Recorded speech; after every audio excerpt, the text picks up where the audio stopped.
I am really inspired to be with all of you this week. As like I know I saw in the chat, so many people have started teaching already, and there is so much work that everyone is doing, I know, to manage this current situation, being online and everything else. So as a parent of 2 kids, I applaud all of the work that all of you do. So thank you. So yeah, as Tim said, I run On Demand at Marketplace, and I'm just going to tell you a little bit about Marketplace and then how we got inspired to create this new show for kids, which is our first show for kids. But I oversee podcasts, video, and a couple of other things at Marketplace. And it's a really fun job, in part because we get to launch new things and kind of reach new territories as we do. But as Tim said, we have a goal of raising the economic intelligence of the country. And that's a big goal. But we want to make people smart about how the economy affects them on a macro level, and also how it really affects them on a personal level. And obviously that's even more important these days as the economy is really shaping and changing people's lives in a really, really personal and often really hard way. So we have been a suite of radio shows for about over 30 years at Marketplace. We have about 14 million weekly radio listeners, so a strong and loyal audience to the radio shows that we make. Thank you for your kind words about them, Tim. And a few years ago, we set out on this very ambitious expansion plan to move from a suite of radio shows to a multimedia enterprise that could really reach new people, find new audiences, and really stay true to our mission of 14 million people is a lot, but it's not the whole country. So when I started a few years ago, we had a podcast audience of 4 million people monthly, which is how we measure on a monthly basis. And today we are almost at 12 million. And so that growth is pretty significant over the last few years. I want it to be bigger, but we've grown a lot. And part of that is really thinking very intentionally about the next shows and the next things that we want to launch. So part of what I've been thinking about and our team has been thinking about is we want to create podcasts and shows that really provide economic intelligence for every stage of life. So obviously what you need when you are starting your career is really different than the kind of information that you need when you're 10 or when you're 50. There's a whole range that doesn't only have to do with age. It also has to do with your stage in your career and a whole bunch of other things, of course. And the other 2 pieces of that is that every new show we launch, I want it to take us in a new direction in terms of what we cover, who we sound like, and the very specific kinds of audiences we reach. And part of that is also featuring talent that's as diverse as the United States and really reaching across audiences. So that brings us to this show, Million Bazillion. So you all know this better than anyone. Financial literacy is not something that is often widely taught. I know as a parent of 2 kids, they are so curious about all things money. And they come to me with, and I'm steeped in economics and business journalism and personal finance and all of those things as a journalist, but they come to me with questions that I struggle to answer around all sorts of things, like, for example, one of the things we just covered in Million Bazillion, why things cost the things they do, why some people make more money than other people, why can't I have this thing at the store? There's like all these things that parents obviously get. And one of the things that we've really heard, and part of why we also wanted to launch this show, is that we know from the research that we've done that people really want to have more personal finance coverage at Marketplace, help with more sort of nuts and bolts understanding of, I want news and information that's going to help me with where I am, help me get ahead, help me communicate to my family, help me make decisions. So kids were, and talking to kids was obviously can be a huge part of that.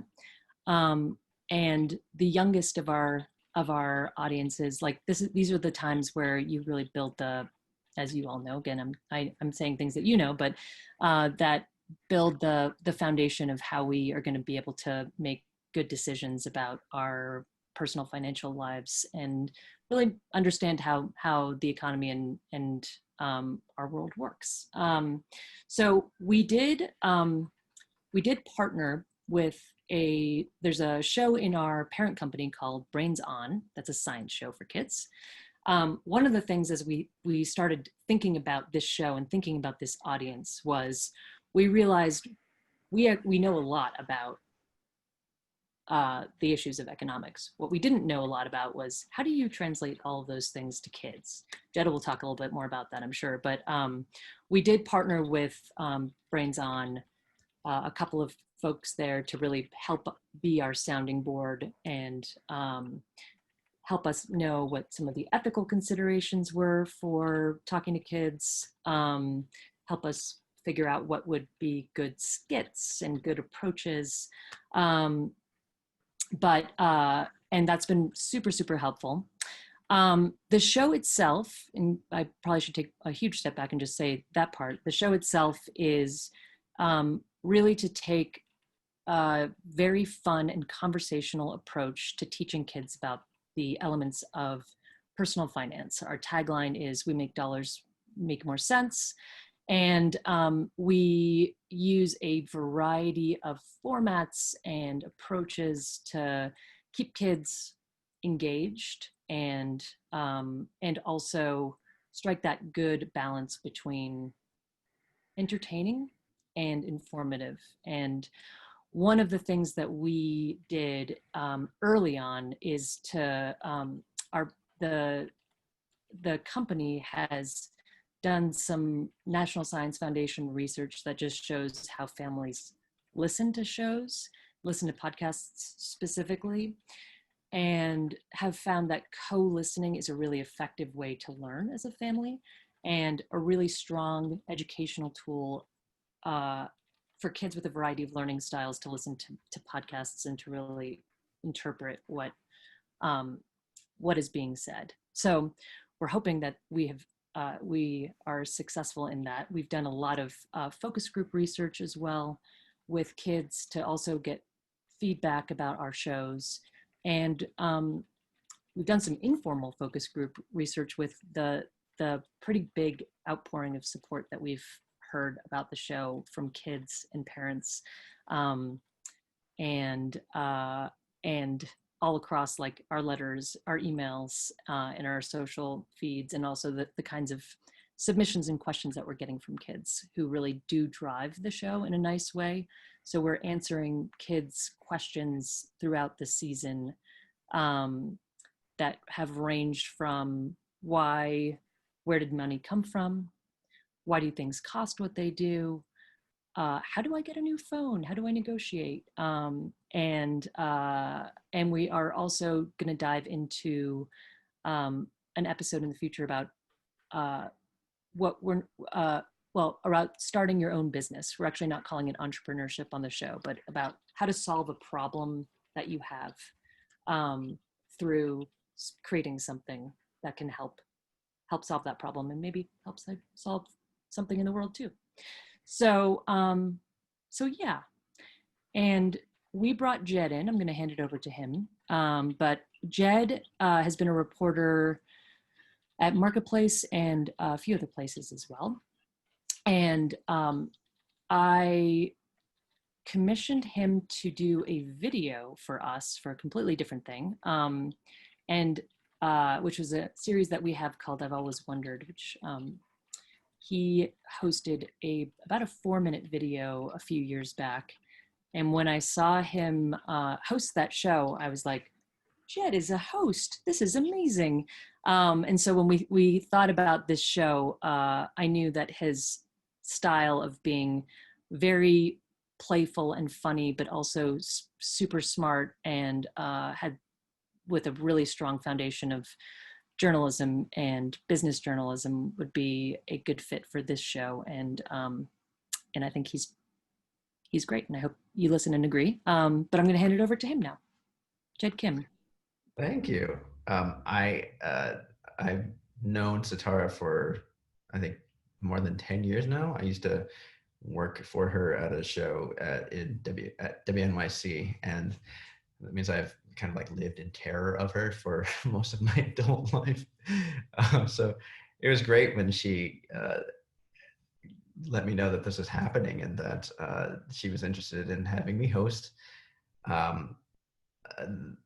I had not very much idea about how to teach kids about money because, I mean, first and foremost, I don't know very much about money myself.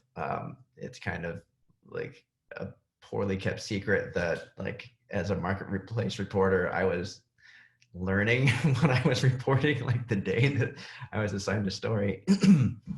But the nice thing is that for the piloting period, we just got runway to try things out. Tim, your organization really just made it so easy for us to just be creative and make mistakes. And we had just a couple months to put together an episode. We actually ended up putting together 2 episodes. And that was because we wanted, like, we just like came up with so many different ideas for like what we wanted to try and what was possible. And they just sounded so different from each other. Like the first episode was very scripted. It was about like the origins of money and a lot of produced elements. And it was fun, and it sounded, there was like a lot of fun sound elements. And then the second episode was mainly just like a kid talking to a grown-up, getting advice on how to negotiate better. And so they sounded wildly different, but like they both sounded pretty good. So we were like, maybe our show can be kind of open to a lot of different sounds.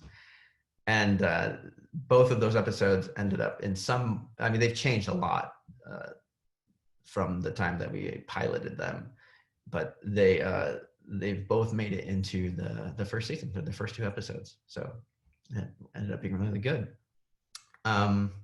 We, as I mentioned, I don't have like any training in like teaching finance. So we decided that, well, we learned early on that as podcasters, we shouldn't try to like build a curriculum that is like based on like, they learn one thing in this first episode and then we can build on that for the second episode.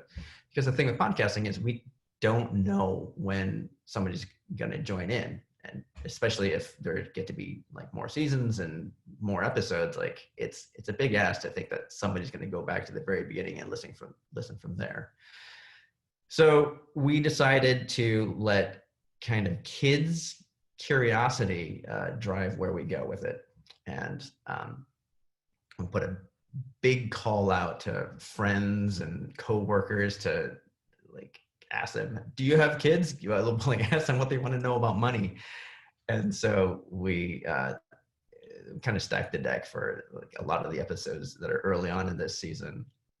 It's funny, the negotiation episode actually came from a parent because she was saying, like, how can we teach my kid not to just like throw a tantrum when they want something in the middle of a store? I'm like, yeah, negotiation might be a better tool for them to learn.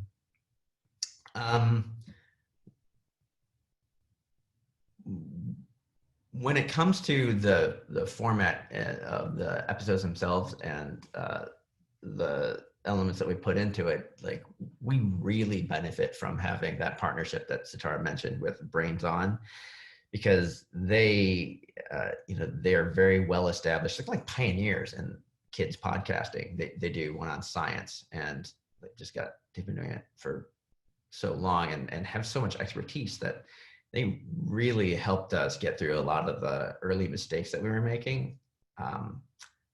like, I think our first episode, the first draft that we turned in, I thought it was really good.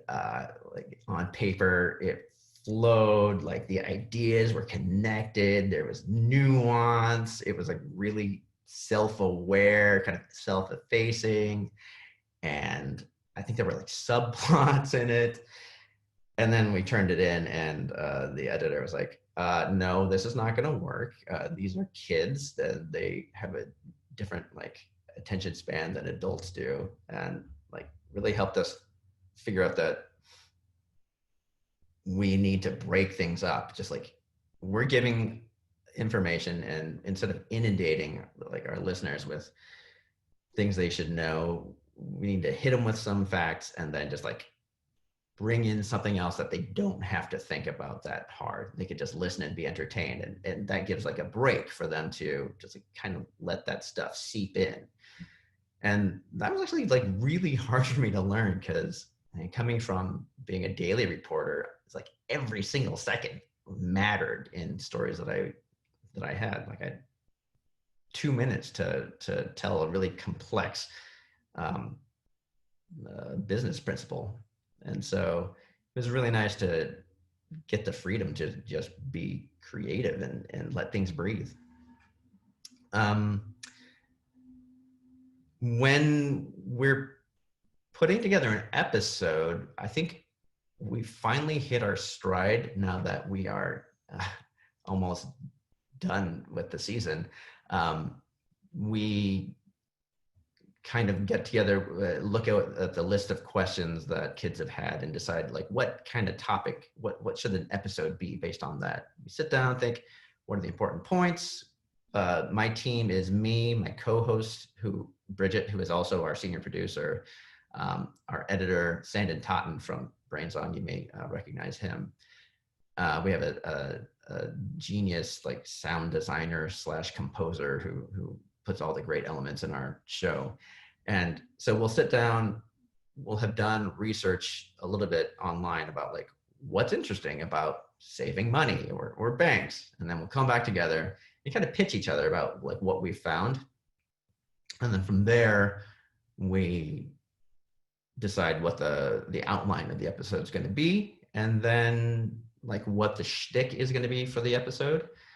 And then we divvy things up and go our separate way, write things up, come back together the next day or two, and then do an edit and then nitpick. And then we send it to Ben, our sound designer, and he puts something great together. And then we nitpick, and then we keep nitpicking and listening until we're finally like okay with what we have. And yeah, trying to think of what else is important to say. The feedback has been like pretty fun to see. Like we're kind of shocked that when we first debuted, like we were pretty high up in the charts. And I think has a lot to do with having like the marketplace name, like it's an established presence. But I think it also, it's weird. It's had kind of like a, beyond that initial push, it's kind of like lasted, and we're continuing to get a lot of downloads and listens. And I think that just speaks to how curious kids really are about money, and how parents are just like hungry for any way to teach their kids about this stuff. So the feedback's been good. One of the things, our first episode on where money comes from had a bit about bartering in it, and we wrote a sketch that's like set in a fifth graders cafeteria, and we have fifth graders acting like stock floor traders, like trading the elements from their lunches. And like one kid goes from a box of raisins and like makes a dozen trades and ends up with a sandwich at the end of it, and like she's like hard nosed and you don't want to mess with her. I was surprised when multiple parents told me later that like they were listening with their kids, and they had like a fifth grader, and the kid's like, yeah, that's really what it's like. I was like, oh, nice that we didn't totally miss the mark on that. And then there are like the really mean feedback that we get, reviews on Apple Podcasts, and I really love those. They're so mean. Like these kids go through so much trouble to just like troll us with emojis, and they do it so creatively. I'm like, wow, you really are the future. I mean, you're kind of a little jerk, but I think you're going to be okay. And I think I've rambled long enough, so I'm going to stop talking. Jed, I'm going to throw this back to you because I'm interested in, and Satara, you can also jump in because you've innovated and rolled new products out. It's the issue of brainstorming and how you let best ideas rise to the top, right? Because hey, it's my idea. I really think this is like, why isn't everybody loving this? Like, how do you break deadlocks? How do you deal with egos? How do you deal with kind of people attaching to certain ideas and not? I mean, that's got to be a real challenge. Yeah. Each of the members of the team has like different strengths. Like I am not the most organized person, and but I am pretty come up with crazy ideas that like, I want to try out. It helps that I think none of us has a really big ego. We've all worked in daily journalism, and we know just like I think there's like a training that is we need to get a product out there, and your ego can't get in the way, and like you need to step back and listen to good ideas and take feedback. And that really carried over into this. I will have ideas that I'm like, oh, this is great, and I bring it in, and nobody, I just like when I pitch it, I can see it in their faces that they're just not getting it. And like a part of me dies, and I start like getting defensive and fighting a little bit more. And then at some point, like pretty early on, it's just, I trust them, and it's not working. So for them, so I got to believe that like, it's not going to work for most listeners. And it helps that we have a healthy amount of respect for like, and trust. I mean, the other thing I would add is that the edits, the brainstorms and the edits and all of the nitpicking that Jed was talking about are all done really collaboratively. Like the whole show has imprints of everyone on the team, and there's just a lot of conversation about, you would be perhaps surprised about almost every line and word in it about how it sounds and what it should be. And I think the collaborative edits, like there's no one person ever doing something or making those final decisions. So I think that the ego actually kind of goes away when everybody's working at the same time. I mean, speaking to that, like even our sound designer, who's our we call them engineers at the marketplace, where they like record us, and like Ben doesn't really have much to do with the writing of the episodes and the drafts. But then when I'm like tracking the or like what we're gonna say in the episode, a lot of times he's like, "What if you try saying it this way?" Or let's. I don't think the point that you're making like comes across, and I think this would work better. I'm like, oh yeah. So it's like at every stage, everybody has like contributed. All right, those are great tips. So what I'm hearing is complementary skills. I'm hearing best ideas float to the top no matter where they come from. Leave your egos at the door and create as many collaborative opportunities as possible. It sounds like you've also had a lot of experience working together, and that the trust and respect comes from time, comes from successes that you've been able to accomplish. Yeah, I think so. Cool. Satara, so you spent a lot of time planning this. This is kind of like when you bring a new product, and you were talking earlier about how many new products you brought to market. I always wonder, like, what is it like on launch day? And then I'd love to know, we're only 4 episodes in, but biggest surprise to you, kind of you have in your mind kind of how this thing's going to ramp, but kind of what has surprised you the most in this short period of time? Yeah. So, launch day is always terrifying for me. I feel like we have, like, I feel good about what we've made. I feel good about, there's probably 2 months to 3 months prior to launch of a whole host of things that are behind the scenes that actually Jed doesn't necessarily interface with very much either, which is like marketing and talking to the platforms and creating a communications plan and figuring out how, like, what's Kai Rizdal going to say on Marketplace about Million Bazillion, and how do we do promotion across all of our properties in a way that makes sense for those shows. How do we, where else should we make sure that people can discover this new thing, which is the biggest question for anything new that we put out, is how are people going to find it? It's a new secret little thing that's going to be in the world. So on launch day, I'm always terrified that maybe all these things are not going to work. But I think the thing that surprised me is maybe similar to what Jed said earlier, which is the how fast that the show became #1 in category, and it's been bouncing around from like #1 to #4. It went on to the top charts in the whole country for all shows for quite a while, and the downloads have been great, and also the people coming to marketplace.org. We have a tip sheet that's associated with each episode, and every Tuesday that the show comes out, and we have a lot of stories at marketplace.org that get traffic.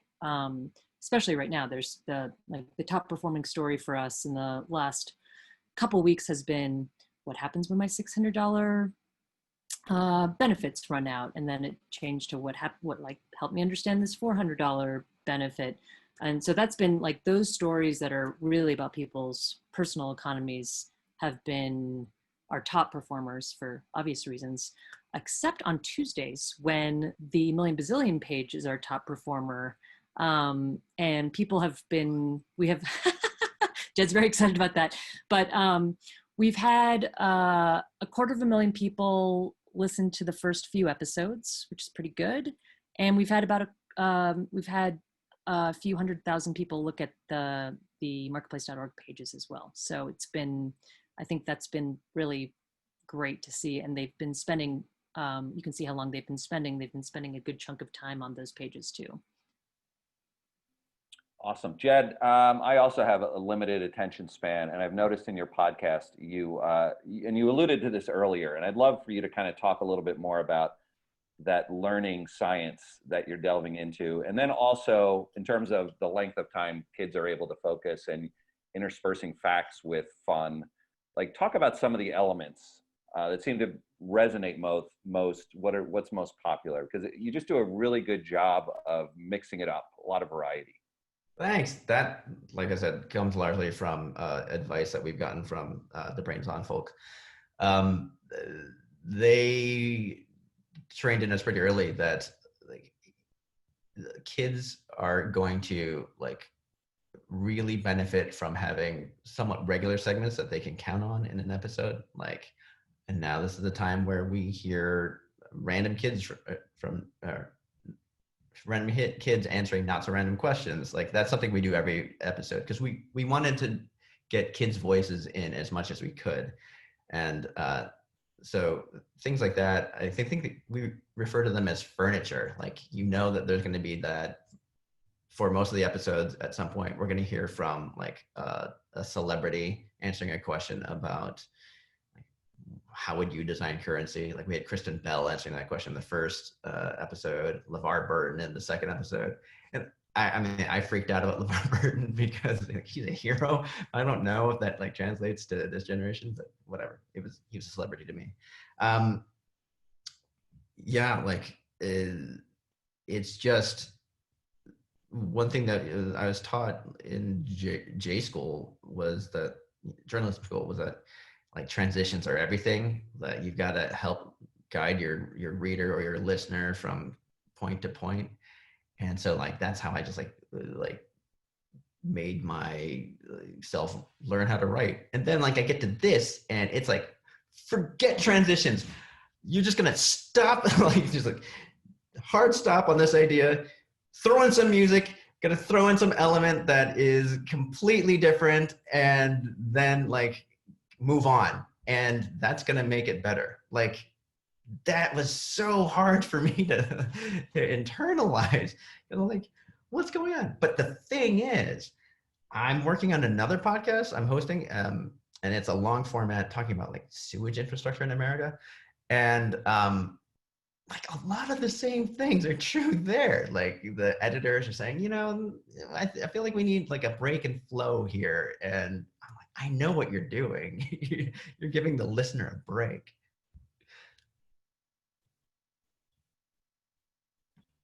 So Tara, do you want to talk, and you alluded to this earlier with the tip sheet. So we've got middle school, high school teachers online. I think there's a question popped up about what you're finding out with the age of listeners. And then the second thing would be, if a teacher wanted to use this in the classroom, some of the support that you've provided to them.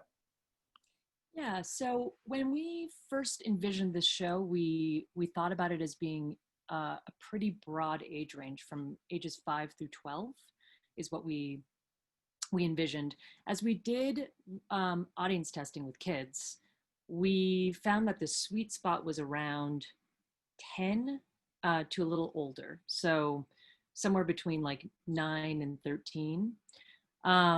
And we thought a lot about that as we started piloting and creating the show, in part because, and this also came from some of the learnings from the Brains On folks as well. If you want to make sure that the show, it was the advice we got and I think has held true, is like feels cool to your 10 to 12-year-old, but also and the younger kids will like come along. They'll like also get it, but you want to make sure it doesn't feel like it's too little for kids.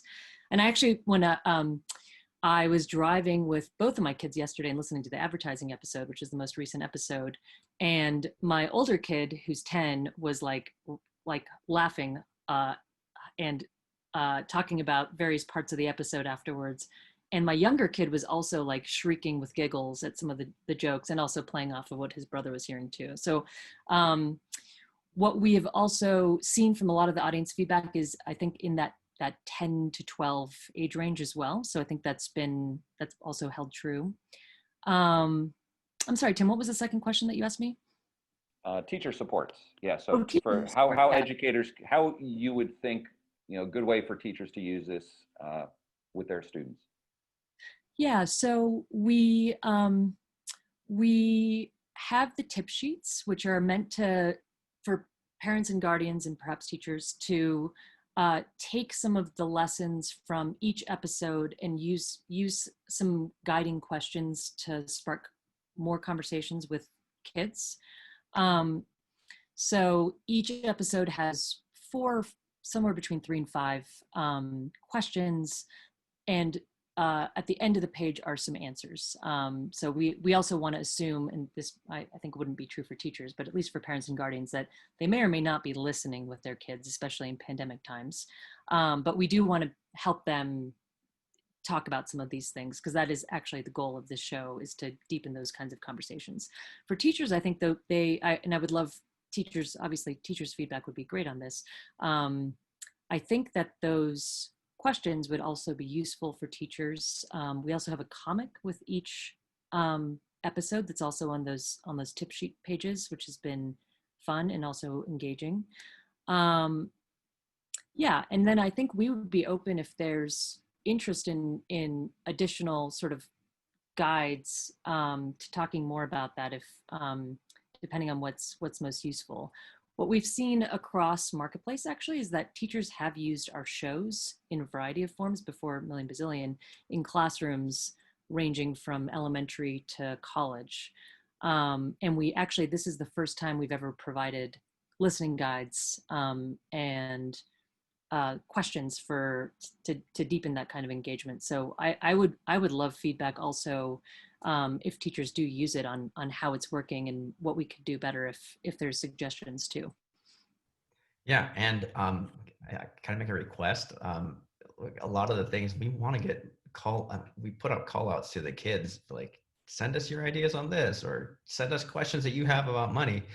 And like it was kind of really hard for this first season because we didn't have episode they could listen to where they're hearing the call out. But yeah, if you want to assign it to them and say, send in your questions, that would really help us out for the future. Jed, where would they send that? What is we have a website, marketplace.org/million. I believe you can send inquiries there. All right, we got that we got that in the chat. Where do you go from here, Sitar? What's I know you're always thinking, now that you've got this launch, maybe give folks some idea of upcoming episodes, and then any other ideas you might have on the drawing board. Yeah, so we have 2 more episodes left in this season. So we have one about starting your own business, which is the last episode in the season. And we're going to go, essentially what we wanted to do, as Tim knows, I think, is to see just the first season is always to make sure that there's some testing around whether or not this is goes back to the fear of launch, but is this thing that we thought was going to be great and successful, are we right about that? And the good news is that I think we've had such a strong audience response that we are talking about a second season for Million Bazillion. We, of course, as always, especially in these challenging budgetary times, we're having some conversations over the next couple of weeks about how we might start funding something like this, both through grants, donations, and potentially underwriting as well. So I think there's lots of conversations around that. For anything that we do, we need the production to have a budget to be funded, which is why Next Gen Personal Finance and Tim's foundation has really made all of this happen for us. So thank you for that. And then beyond that, I think we are going back to what I said about economics for all stages of life. I think we're always looking at what the next opportunity is. And I think what's happening with this economy is really I'm thinking very deeply about what the next right thing, beyond a second season Million Bazillion, obviously, but what the next right thing is for us to do with the kind of economy that we're all facing, and the real issues that people are grappling with right now, and what that all might look like. I don't know what that looks like yet, but that's what I'm really been spending a lot of time thinking about in terms of just our public service to the country. No, and that's a feature I really enjoy in the daily podcast, My Personal Economy, where you're kind of reaching out to folks and having them talk about and following them over time too. So you're hearing kind of real time how, the current state of the economy is affecting their daily lives. Yeah. Jed, are you this fun of a guy in real life, or is this your inner child that you've been dying to get out? Because you just seem such a natural on the podcast. I wonder if kind of this has been, you've been this straight-laced business journalist, radio journalist, and now you get to have some fun. Talk a little bit about that. I've always wanted to have fun on air. I think in real life, I'm much more boring. But I like being on air. When I was a reporter at Marketplace, I just did silly stories, and they didn't fire me. So I think that's where this came from. I think I'm just pretty immature. One of my favorite TV shows is the DuckTales reboot. I'm 40. I really want kids to like me. When I go to somebody's house and they have kids, I'm spending time playing with them, and the adults are like, what are you doing? I just really need that validation. This is getting weird. Did I answer your question? Kind of, yeah. What? I was just going to say, the great thing about Jed is that it's always good to have a host who you need to pull back. So the creativity, he's so creative, and his ideas can get a little out there. which is actually a great place to be because you can always pull back on ideas that get a little too outlandish. It's harder to like get somebody to be creative. So that's been a lot of fun to see Jed and like the way his brain works. Yeah, I think I'm going to label you guys the Pixar of podcasts because when you go see a Pixar movie with your kids, and there's a joke at the kids level, and then there's jokes at the adult level, and so you feel like I feel like I'm learning stuff by listening to who knew that the fifth most popular pizza topping was pineapple? Like really? Like so you guys are interspersing like a lot of these facts. I think adults will kind of get a kick out of too. Awesome. All right, so let's see. I'm going to go take a look at some of the questions that have been coming in. So go ahead, folks. Feel free to put your question in.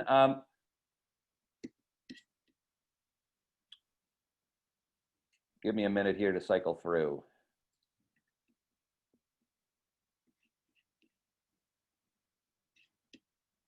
Transcripts. Yeah, so Austin's got a question about transcripts created for the episodes. Are there any available? I don't think we have put, let me see here. We often do put transcripts up. Sometimes we will do that after the season closes. But if I know transcripts are often useful, especially to educators. We've provided them before for some of our other shows when educators have asked us for transcripts. So if that's useful, we could absolutely do that. All right, we got a question here about, this is an important one for if it's going to be used in the schools. Would you say the content is G-rated? We got to pass the school censors. I think it is G-rated. We've done, as I've described myself in some of the listening sessions, like I'm the chief like G-rating ears because I'm like very sensitive. I like imagine listening to it with my kids, including my 5-year-old. So I believe it is entirely G-rated, both in tone and language. I will attest to that. I think I kind of live at a PG, borderline PG-13 level, and my editor has taken a lot of that stuff down and like ingrained in me. No, you can't have a fictional mean teacher calling kids monsters. So yeah, G. Yeah, I marvel at the credits at the end when I hear that you have Wharton professors. Like, I wonder how many takes you have to do with these professors to get them to speak to kids. What is that process like? It's really good.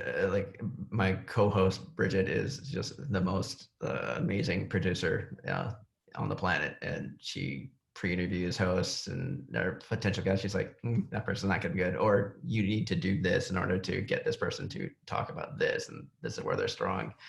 So, and we do have a lot of editing. So, all right, this question coming in from Barb O'Neill. What topics have generated? I mean, you've got 4 episodes out there. What topics do you feel are generating the most interest? And maybe this is inbound emails you're getting from kids too about what they want to learn about. So the topics that I think have gotten the most interest so far, and we really have the best data on the first 3 episodes because the 4th one is just a couple days out. But pizza had a lot of interest in terms of just traffic to people downloading the episode and just interest in. I think the pizza episode may be our most successful in terms of downloads so far, which is actually interesting because usually your first episode has the most downloads, and I think pizza is gonna beat it. And then negotiation has gotten the most feedback from parents saying like, oh God, my kid is now negotiating and learning, like has actually learned how to negotiate, and now I have to work with them, or just hearing the stories of how they've started engaging with their kids around negotiation has been really interesting. So I don't know if you've heard anything different, Jed, but I I think the pizza thing like really caught on because like we also called the episode The Price of Pizza, and I think a lot of adults around the marketplace website were like, what's wrong with the price of pizza? I thought it was brilliant because I think to bring these financial topics to kids, we need analogies. And I think using the pizza as a representation for the cost of pizza. So let's take 2 slices, that's a quarter, that's the ingredients. I thought that was kind of really well done because it helps from a visualization standpoint. So somebody asked a question about whether they think this would work for high school students. And I know you didn't originally build it with that market in mind, but have you heard feedback from folks, from hearing from older folks saying, hey, I sat down with my 16, 17-year-old, we had this playing in the background and we had some good conversation. I haven't seen feedback from older kids. Yeah. So I would be curious. It feels like, I mean, I think the audience in this room probably knows better than we do about what appeals to high school students, but it feels like it might be a little on the young side, for older high school students, at least, maybe freshmen. But I would be really curious if there is interest. And I think eventually having some kind of show or property for high school students would be great for Marketplace as well. So that's something that we are interested in. I like that idea too. Okay, so we've got teachers here who are going to have, going to be teaching a lot of kids this fall. If they listen to the podcast and wonder, hey, how can I get my students in the show, right? Because you do call on students, and I recognize maybe you've already completed, given the fact there's 2 more episodes, so they might have to wait for next season. But talk a little bit about the process of how you get kids on the show. What's the process? I'll take this one. Up to this point, it has been a lot of tapping into our personal networks, because like I said, we haven't had the benefit of having episodes in which kids are listening and like, oh, I can send stuff in. But now that we've got this season underway, just like sending into the website, I think we have a pretty strong social media team. And actually, I don't know why I took this question. I don't know the answer to this. I'm going to put so we have a link that I just put into the chat, where you can submit your story, your question, your artwork, whatever is of interest, but particularly questions. I think we're going to be very much wanting for the second season, and also kids who might be interested in answering the random kids asking not so random question, question, 2 questions in a row. We do need a guardian there's a process for getting a guardian to sign off on. We want guardians to be the ones to put to submit for kids. We just want to make sure that is okay, and that we have sign off. So we do have a sign off for every kid that's in one of our episodes, and we do want to make sure parents or guardians understand that their child's voice will be on a podcast and potentially on a radio show if we air pieces of it on Marketplace. So, and of course we also, just so everybody knows, we do only use kids' first names and locations, and that's based on the guidance that we've gotten from our legal team and from also from our friends at Brains On, in terms of just respecting kids' privacy. And they are adorable. I mean, that idea you had of having kids advertise math, that was brilliant. Math. That kid in the background, that was classic. We're going to put Jed on the spot here because we know he's kind of an idea guy. And this is a really difficult topic. How would you think about bringing this, the subject of how COVID-19 has affected the economy with young listeners? And in other words, they're seeing, many of them are seeing this stress in their households or in their communities or both. What are just some, spitballing ideas here? How do you address such a serious topic? That's a good question. Sorry, I didn't mean to put you on the spot, but I did. That's fine. Now we get to hear me ramble. The team thought early on that, like, what do we do about this? Because this is clearly something that, like, when we started working on this first season in earnest, like, COVID was not what it is today, but it was pretty obvious that it was going to be like a big hit to a lot of families. And we're wondering, like, do we do like a very special episode about this? It felt like we were too nascent to be able to do that what we needed to do instead was make sure that there's like a lot of understanding in each of the episodes that we do. Like, this is not a show that's going to be like, get that money, like, learn how to become a millionaire. The messaging behind it is a lot more like socially conscious. Like, in the episode that's coming out on Tuesday, it's our savings episode, but we decided in talking about it that instead of just making it like your general, like, it's good to save money, we changed the lens to, like, why is it so hard to save money? And we go into the psychology of saving versus spending, but then we're also like, we have to address the situation right now. And at some point, like, I say to the kids, it's just, look, you just heard a whole episode about how important it is to save, even though it's really hard. But, like, we fully understand that a lot of you just can't do it right now. And that's not your fault. There's nothing wrong with that. And so taking that kind of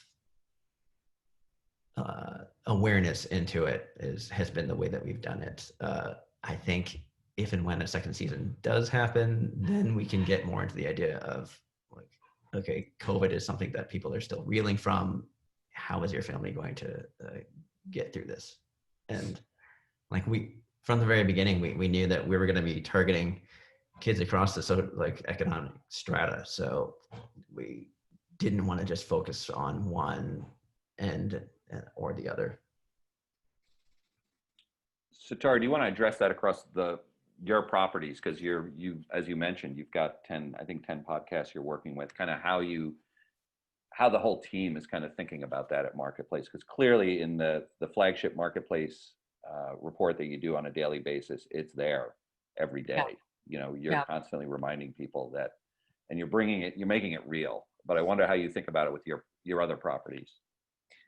Yeah, I mean, in March, for a lot of the shows that we basically took what we had planned before the shutdown happened and essentially shelved it, and really started focusing on the ways that we could, depending on what the show was. So we have a show that is called This Is Uncomfortable, that is about money and focused on a 20 to 35 age range. So we really started thinking about how we could talk about what's happening in this economy as it was moving, and as our understanding of what was happening continued to change. So I think across Marketplace, we've really had to grapple with actually understanding what was happening, because I think there's still, it's still constantly evolving. But as it's been really clear that this is not going to be a V-shaped recovery, or and how deep the pain is going to be for so many people, we've really we've focused on that in a variety of ways, depending on the audience that we're covering. So I do think, to what Jed just said, in terms of the savings episode next week, this is probably the episode for Million Bazillion that we most directly talk about what's happening in the economy right now. and reflect, like, we know these are tough times for some of you. So it really, we really have been doing it pretty differently depending on what each episode is for each show. It sort of is case by case, but it's something that I think we're going to be obviously grappling with for a while. Mm-hmm. Jed, what was one episode, because obviously you're constrained here in just 6 episodes, what got left on the cutting room floor that you're like, oh, I wanted to do that one? Banks. Banks are weird. I don't understand how banks work. Kids need to learn how banks work and why they're important. And like, this was reinforced the other day when I was interviewing somebody for, I think episode 5. And she was like, I love that you're doing this. Are you doing an episode about banks? You got to do an episode about banks. I was like, I know. How about on your end, Sitara? Oh my goodness. We have this like incredible list of episode ideas that I feel like there are so many that we haven't gotten to. At some point, Jed was before shutdown, we were talking about going to like the Federal Reserve and seeing how money was created and how money is destroyed. That's part of the bank conversation. We also had like there were just so many. It's actually there were so many ideas that we had that involved going places, like going to a restaurant and seeing how tips are figured out.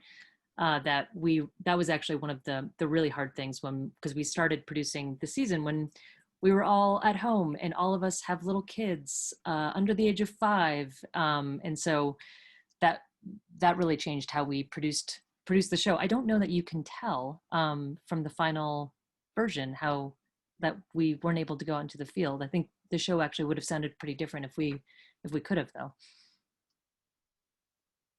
All right, we're closing in on the hour here. I wanted to give you guys the last word here, Sitara and Jed. So whatever you want to tell. We've got a phenomenal group of 132 teachers here who love teaching personal finance, who are warriors, social justice warriors in terms of their belief in the importance of financial education.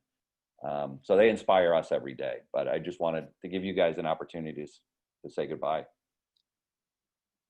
Yeah, well, I'll just say I'm so grateful to have had the chance to talk to all of you.